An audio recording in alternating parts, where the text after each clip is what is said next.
Hello everyone, कैसे हैं आप सब। होप आप सभी अच्छे होंगे। सो फ्रेंड, आज हम देखते हैं अपने सब्जेक्ट इंडियन कॉन्ट्रैक्ट एक्ट को और हमारा यूनिट 3 है वॉइड, वॉइडेबल एंड अनइन्फोर्सेबल कॉन्ट्रैक्ट। और आज की इस वीडियो में हम कवर करने वाले हैं अपना सब यूनिट 3.0 जिसका नाम है void agreement. So friend, in this video of today we will explore, आज की इस वीडियो में हम क्या क्या जानने वाले हैं, किन किन क्वेश्चंस को डिस्कस करने वाले हैं जो आपके एग्जाम के पॉइंट ऑफ व्यू से बहुत ही इंपॉर्टेंट है। फ्रेंड्स, सबसे पहले हम बात करेंगे what do you understand by void agreement, यानी कि फ्रेंड वॉइड एग्रीमेंट क्या होता है, इसको हम जानेंगे। दूसरा क्वेश्चन है discuss all kind of void agreement describe under the Indian contract act 1872, यानी कि फ्रेंड इंडियन कॉन्ट्रैक्ट एक्ट 1872 में कौन कौन से वॉइड एग्रीमेंट होते हैं, इसको हम जानेंगे। फिर फ्रेंड हमारा थर्ड क्वेश्चन है state agreement which are void, यानी कि फ्रेंड कौन कौन से एग्रीमेंट वॉइड होते हैं, इनको हम जानेंगे। Distinction between void and voidable contract, यानी कि वॉइड और वॉइडेबल कॉन्ट्रैक्ट में डिफरेंसेस क्या होते हैं। What is valid contract, valid contract क्या होता है। और फ्रेंड लास्ट क्वेश्चन हमारा है what are the circumstances under contract are void, यानी कि फ्रेंड कब कॉन्ट्रैक्ट वॉइड हो जाता है। देखिए, यहाँ पर आपको तीन क्वेश्चन बेसिकली सेम ही देखने को मिलेंगे और वहीं तीनों क्वेश्चन में बेसिकली सेम ही आंसर आपको लिखना भी पड़ेगा। बस क्वेश्चन क्या है, क्वेश्चन आपसे घुमा करके पूछ सकता है। देखिए, एक क्वेश्चन तो ये हो गया discuss all kind of void agreement, ये हो गया।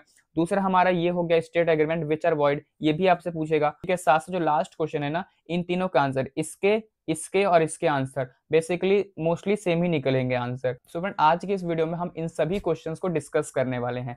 फ्रेंड, सबसे पहले हम बात करते हैं what is void agreement. Void agreement होता क्या है। डेफिनेशन हमारा कह रहा है friend, A void agreement is an agreement that can not be enforced by law, section 2 clause ji Indian contract act 1872 से।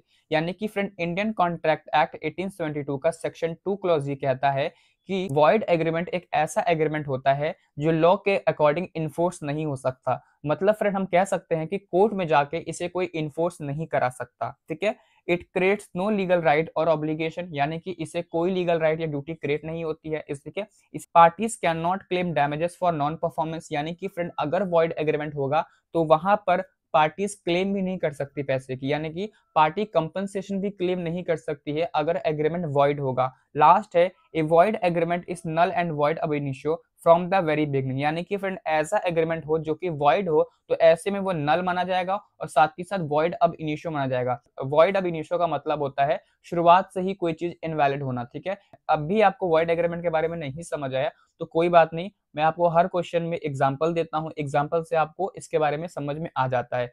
एग्जांपल हमारा है agreement with a minor, agreement made under mistake of fact etcetera, यानी कि friend minor के साथ हुआ जो agreement होता है वो वॉइड एग्रीमेंट होता है, यानी कि हम कह सकते हैं कि मिस्टेक वाला एग्रीमेंट होता है। कि फ्रेंड आपने ये चीज जान लिया कि माइनर जो होता है कंपेटेंट टू कॉन्ट्रैक्ट में नहीं आता है। कंपेटेंट टू कॉन्ट्रैक्ट का मतलब ये हुआ कि जो भी व्यक्ति कॉन्ट्रैक्ट कर रहा है वो 18 साल का होना चाहिए, साउंड माइंडेड होना चाहिए, साथ ही साथ नॉट डिस्क्वालिफाइड बाय लॉ होना चाहिए। ठीक, तो देखा जाए जो माइनर है वो 18 साल का नहीं है। माइनर का मतलब ही क्या हुआ, जिनकी एज 18 साल से कम हो तो माइनर एग्रीमेंट नहीं कर सकता। अगर माइनर ने एग्रीमेंट किया हम कह सकते हैं बाय मिस्टेक उससे एग्रीमेंट हुआ है। फ्रेंड्स, अब हम बात करते हैं अपने सेकंड क्वेश्चन की। सेकंड क्वेश्चन आपसे एग्जाम में पूछेगा kinds of void agreement under the Indian contract act 1872, यानी कि फ्रेंड इंडियन कॉन्ट्रैक्ट एक्ट 1872 में कौन कौन से वॉइड एग्रीमेंट होते हैं, इसको हम जानते हैं।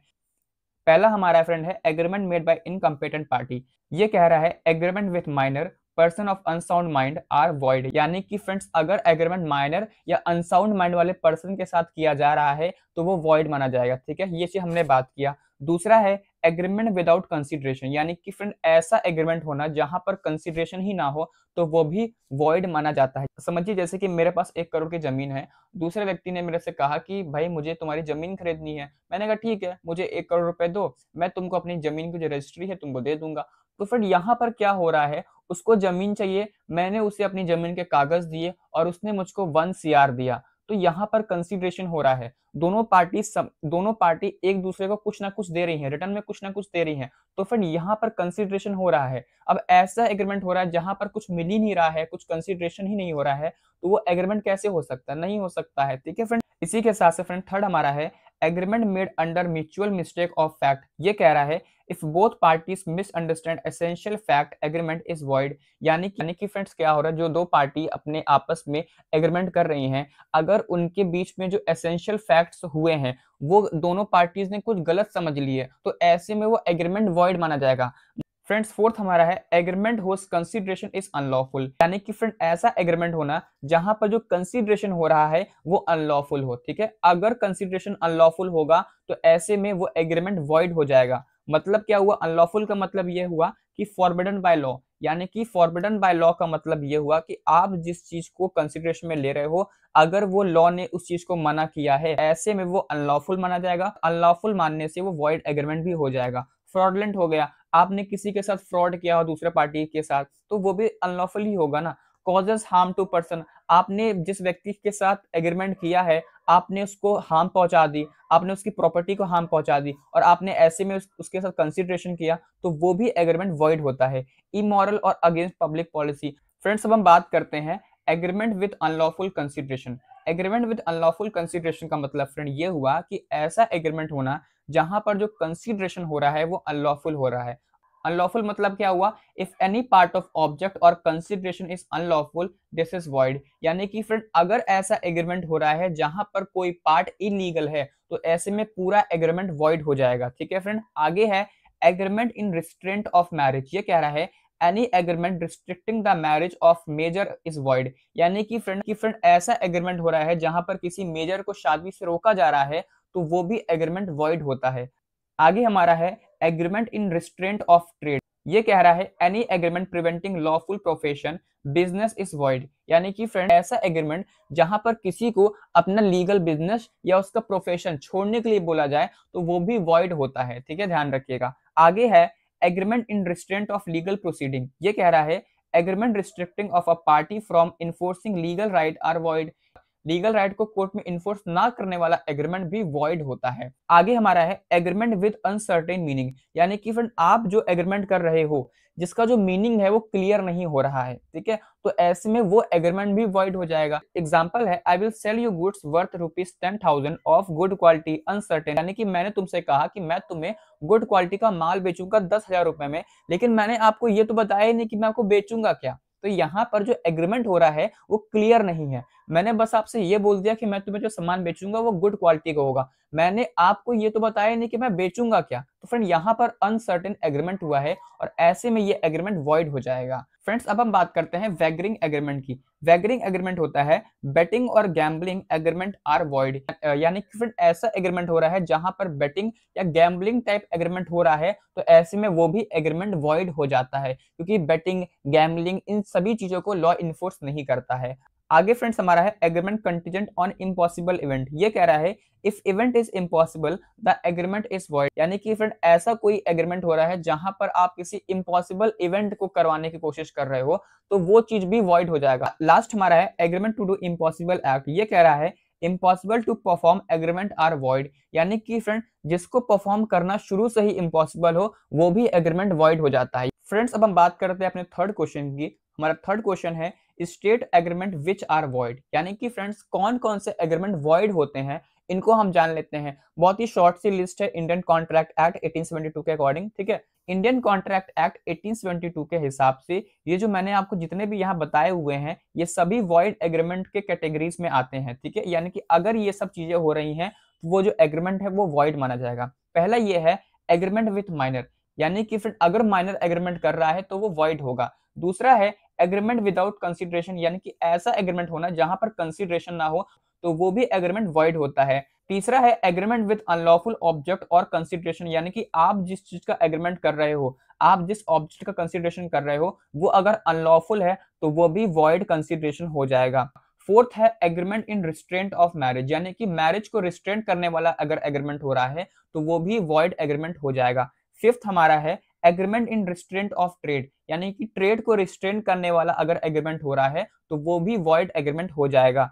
सिक्स हमारा है agreement in restraint of legal proceeding. यानी कि फ्रेंड लीगल प्रोसीडिंग को रोकने वाला अगर कोई एग्रीमेंट हो रहा है तो वो भी वॉइड एग्रीमेंट में आ जाएगा। सेवेंथ हमारा है अनसर्टेन एग्रीमेंट। यानी कि ऐसा कोई एग्रीमेंट हो रहा है जो कि अनसर्टेन है, मतलब कि कह सकते हैं कंफ्यूजिंग है, अच्छे से बताया नहीं गया है तो वो भी एग्रीमेंट वॉइड एग्रीमेंट हो जाता है। 8th हमारा है वैगरिंग एग्रीमेंट, अगर वैगरिंग एग्रीमेंट हो रहा है, बेटिंग हो रहा है तो वो भी एग्रीमेंट वॉइड हो जाता है। 9th हमारा है एग्रीमेंट कंटीजेंट और इम्पॉसिबल इवेंट, यानी कि फ्रेंड इम्पॉसिबल इवेंट का अगर एग्रीमेंट हो रहा है तो वो भी एग्रीमेंट वॉइड होता है। 10th हमारा है agreement to perform impossible act, यानी कि फ्रेंड किसी इम्पॉसिबल एक्ट को परफॉर्म करने के लिए बोला जा रहा है तो ऐसे में वो भी एग्रीमेंट वॉइड होता है। और लास्ट हमारा है agreement based on mutual mistake of fact, यानी कि फ्रेंड कोई ऐसा एग्रीमेंट हो रहा है जो किसी म्यूचुअल मिस्टेक ऑफ फैक्ट के लिए हो रहा है तो वो भी एग्रीमेंट वॉइड हो जाता है। फ्रेंड्स अब हम बात करते हैं अपने फोर्थ क्वेश्चन की। हमारा फोर्थ क्वेश्चन है distinction between void and voidable contract, यानी कि फ्रेंड वॉइड और वॉइडेबल कॉन्ट्रैक्ट में डिफरेंसेस क्या है। सबसे पहले हम जानते हैं वॉइड कॉन्ट्रैक्ट के डेफिनेशन को। वॉइड कॉन्ट्रैक्ट का डेफिनेशन है नॉट इन्फोर्सेबल बाय लॉ, यानी कि इसे कोर्ट इन्फोर्स नहीं कर सकता। वही वॉइडेबल कॉन्ट्रैक्ट क्या होता है, enforceable at the option of one party, यानी कि एक पार्टी चाहे तो इन्फोर्स कर सकती है। वॉइड कॉन्ट्रैक्ट का लीगल स्टेटस कहता है इनवैलिड फ्रॉम बिगिनिंग और बिकम्स वॉइड, यानी कि फ्रेंड ये स्टार्टिंग से ही इनवैलिड होता है। इसी के साथ साथ फ्रेंड वॉइडेबल कॉन्ट्रैक्ट का लीगल स्टेटस ये कहता है कॉन्ट्रैक्ट तब तक वैलिड रहेगा जब तक उसे कैंसिल ना किया जाए। अगर हम बात करें राइट्स की तो ये कहता है नो राइट्स ऑब्लिगेशन क्रिएटेड, यहाँ पर कुछ नहीं मिलता था। वही वॉइडेबल कॉन्ट्रैक्ट में क्या होता है कि एग्रीव पार्टी के राइट्स होते हैं। अगर बात करें वॉइड कॉन्ट्रैक्ट की कॉजेस की तो यहाँ पर इलीगल ऑब्जेक्ट मिसस्टेट एक्सेट्रा, यहाँ पर किसी इलीगल ऑब्जेक्ट बाय मिस्टेक, ठीक है, अगर हो रहा है तो वो उसका रीजन होता है वॉइड का। वही अगर वॉइडेबल कॉन्ट्रैक्ट की बात करें तो कोअर्जन हो गया, अनड्यू इन्फ्लुएंस हो गया, फ्रॉड हो गया, मिसरिप्रेजेंटेशन हो गया। बात करते हैं वॉइड एग्रीमेंट के इन्फोर्सिबिलिटीज की। इन्फोर्सिबिलिटीज का कहता है can not be enforce by any party, यानी कि फ्रेंड दोनों ही पार्टी से इन्फोर्स नहीं करा सकते। वही अगर बात करें वॉइडेबल कॉन्ट्रैक्ट की, ये कहता है can be enforce by the aggrieve party, यानी कि जो सिर्फ हार्म्ड पार्टी है वही इन्फोर्स कर सकती है। अगर हम बात करें वॉइड एग्रीमेंट के डैमेज क्लेम की तो ये कहता है नो कंपनसेशन, यानी कि वॉइड एग्रीमेंट में डैमेजेस के क्लेम नहीं मिलते। वही वॉइडेबल कॉन्ट्रैक्ट में कंपनसेशन में भी क्लेम, वही वॉइडेबल कॉन्ट्रैक्ट में जो डैमेजेस के क्लेम होते हैं वो मिल सकते हैं।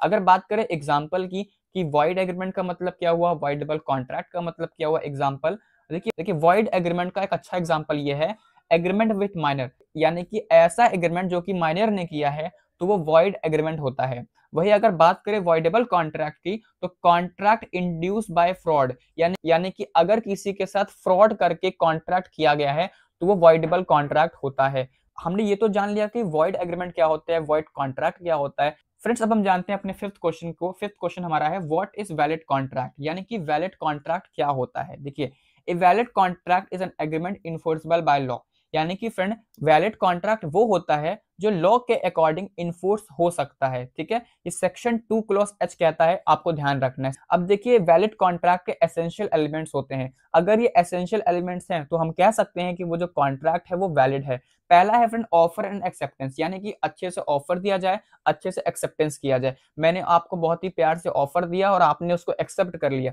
यानी कि दोनों ही चीजें होनी चाहिए। फ्री कंसेंट होनी चाहिए दूसरा है, यानी कि दोनों ही पार्टीज की फ्री कंसेंट होनी चाहिए। यानी कि ऐसा नहीं होना चाहिए कि एक पार्टी को बहुत ही डरा धमकाया गया कि अगर तुम कॉन्ट्रैक्ट साइन नहीं करोगे तो हम तुमको गोली से मार देंगे, तुम्हारे परिवार वालों को मार देंगे। तो यहाँ पर फ्री कंसेंट होना चाहिए, किसी भी पार्टी को आपको धमकाना नहीं है, दोनों की फ्री कंसेंट होनी चाहिए, ठीक है, दोनों की खुद की मर्जी होनी चाहिए। कंपेटेंट पार्टी होनी चाहिए। कंपेटेंट पार्टीज का मतलब ये हुआ 18 साल से ऊपर का होना चाहिए, साउंड माइंडेड होना चाहिए।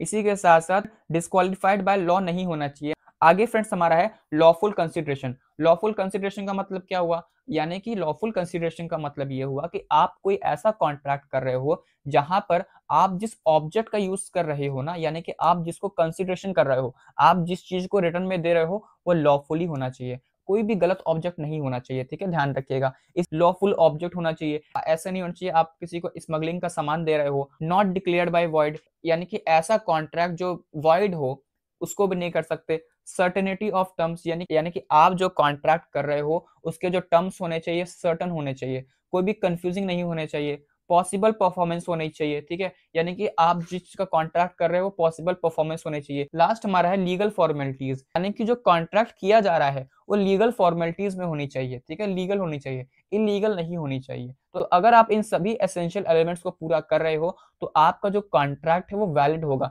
इनवैलिड नहीं होगा। अगर इनमें से कोई भी चीज आप पूरा नहीं कर रहे हो तो वहीं पर आपका कॉन्ट्रैक्ट इनवैलिड हो जाएगा। फ्रेंड्स अब हम बात करते हैं अपने लास्ट क्वेश्चन की। ये लास्ट क्वेश्चन आपके एग्जाम में पूछेगा circumstances when contract are void. फिर से देखिए वही क्वेश्चन पूछ लिया, कब कॉन्ट्रैक्ट वॉइड हो जाता है, ठीक है। अब यहाँ पर आंसर घुमा के पूछ दिया गया है, आंसर आपको घुमा के दिया गया है, निकलेगा सब कुछ वही। पहला है सब्सिक्वेंट इम्पॉसिबिलिटी, सेक्शन 56 में लिखा है। दूसरा है कॉन्ट्रैक्ट बिकम अनलॉफुल, यानी कि अगर अग्रीमेंट अनलॉफुल हो जाए तो वो भी कॉन्ट्रैक्ट वॉइड हो जाता है, ठीक है। थर्ड है म्यूचुअल मिस्टेक ऑफ फैक्ट, यानी कि दोनों पार्टीज को कोई म्यूचुअल मिस्टेक हो गई तो ऐसे में वो भी वॉइड हो जाएगा। फोर्थ है एग्रीमेंट विथ माइनर और इनकम्पिटेंट पर्सन, अगर कोई माइनर एग्रीमेंट कर रहा है या इनकम्पिटेंट पर्सन कर रहा है, यानी कि डिस्क्वालिफाइड बाय लॉ कर रहा है या अनसाउंड पर्सन वाला व्यक्ति एग्रीमेंट कर रहा है, तो वो भी एग्रीमेंट क्या होगा, वॉइड हो जाएगा। फिर है अनसर्टेनिटी ऑफ टर्म्स, यानी कि ऐसा कोई एग्रीमेंट किया जा रहा है जो अनसर्टेन हो, सही से बताया ना गया हो। वेगरिंग एग्रीमेंट हो गया, agreement in restraint of marriage और ट्रेड हो गया। When consent is not free and the aggrieved party rescind the contract, यानी कि अगर कंसेंट फ्री ना हो और एग्रीव पार्टी कॉन्ट्रैक्ट कैंसिल कर दे तो ऐसे में भी जो कॉन्ट्रैक्ट होगा वो वॉइड हो जाएगा। उम्मीद करते हैं आपको आज का वीडियो पसंद आया होगा। मिलते हैं नेक्स्ट वीडियो में। Thank you.